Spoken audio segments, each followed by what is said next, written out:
Serial में आने वाला है एक नया ट्विस्ट। अब राघव मोटिबा की आवाज सुन के फिर ज्यादा उब जाता है और यह सोचता है कि ये कहीं उसी की आवाज तो नहीं और यह माकी जी के घर से आ रही है, तो मुझे एक बार देखना होगा कि कहीं यह वह वसुंधरा कोठारी तो नहीं। पर ये वसुंधरा कोठारी ही निकली तो मैं इसको छोड़ने वाला नहीं हूँ, क्योंकि इसने मेरी पूरी जिंदगी पूरी तरीके से खराब कर दी है। तभी राघव के अंदर आता है और अनुपमा राघव को देख काफी ज्यादा डर जाती है और तभी अनुपमा राघव को रोकने की कोशिश करती है। तभी वसुंधरा को राघव देख लेता है और काफी ज्यादा गुस्सा हो जाता है और वसुंधरा को यह कहता है कि आपको शर्म नहीं आई मेरे साथ ये सब चीजें करते हुए। मोटिबा कुछ नहीं बोलती है, चुपचाप वहाँ खड़ी हो जाती। तभी पराग भी राघव को देख अपने आप को संभाल नहीं पाता। यह सोचने लगता है कि क्या होगा, तो सबको सब कुछ पता चल जाएगा। अगर तो कुछ पता चल गया तो तुम कहीं के नहीं रहेंगे। तभी प्रेम यह कहता है कि तुम क्या कह रहे हो, तुम्हारी हिम्मत कैसे हुई मेरी मोटिबा से ये सब चीजें बोलने। तभी पमा यह कहती है कि राघव जी आपको क्या हो गया है, तो आप अचानक से इस तरीके से राघव जी को कैसे बोल सकते हो। तभी यह कहता है कि जैसे आप लोगों को दिख रही है वैसे बिल्कुल भी नहीं है, के वजह से ही पूरी जिंदगी खराब हो गई। मैं जेल के सलाखों के पीछे गई क्योंकि के बेटे पराग और इन्होंने वालों को पैसे खिल और अपने सुकरतवा दिखाते हुए मुझे जेल के सलाखों के पीछे भेज दी। तभी अनुपमा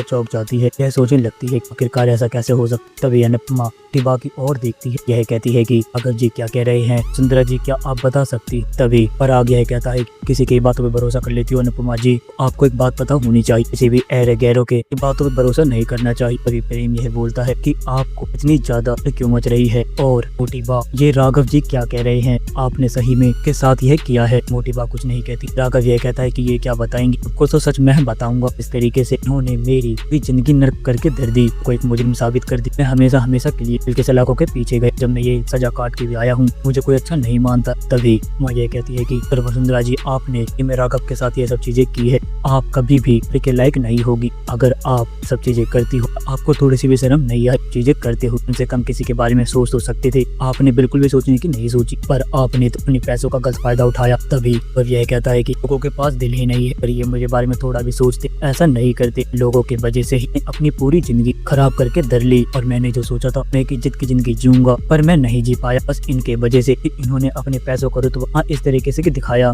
कि मुझे कोर्ट में मुजरिम साबित कर दिया गया। मेरे पे पैसे ना होने के कारण अपने आप को बचा भी नहीं पाया। इन लोगों ने, आपने देखा ना, इन लोगों ने किस तरीके से माँ के झूठे मरने की खबर भी तक पहुंचाई। मैं कभी भी जेल से वापस ना आऊं, 4 साल इसीलिए मैं जेल से नहीं आया क्योंकि लगता था कि इस दुनिया में है ही को बाहर जाऊंगा, मैं अपनी सजा बढ़वाता रहता था। आपका शुक्र है अनुपमा जी, आपने मेरी माँ से मुझे मिलवाया है। तभी माँ यह कहती है कि सुंदरा जी बिल्कुल भी शर्म नहीं आती, किसी भी बेगुनाह के साथ चीजें करते हुए, आपको थोड़ा तो समझना चाहिए था। आप किसी की जिंदगी खराब कर रही हो, आप कुछ टाइम समझती तो हो सकता है कि राघव जी के साथ कभी ऐसा नहीं होता। आपने अपनी चाल चलने के बाद तरीके से राघव जी को बर्बाद कर दिया। प्रेम यह कहता है कि इनका काम ही क्या है और पराग कोठारी अपने थोड़ा भी और के बारे में नहीं सोचा, किस तरीके से और अपने पैसों का रुतबा अलग तरीके से किसी की जिंदगी खराब करने में लगाया है। तभी राघव यह कहता है जो भी आपने मेरे साथ किया है इसके लिए आपको कभी भी माफी नहीं मिलेगी और आप ऐसा से ही नीच थे। पराग कोठारी की वजह से तो जिस तरीके से जिंदगी पूरी तरीके से खराब हुई है कि जिंदगी उस तरीके से ही खराब होगी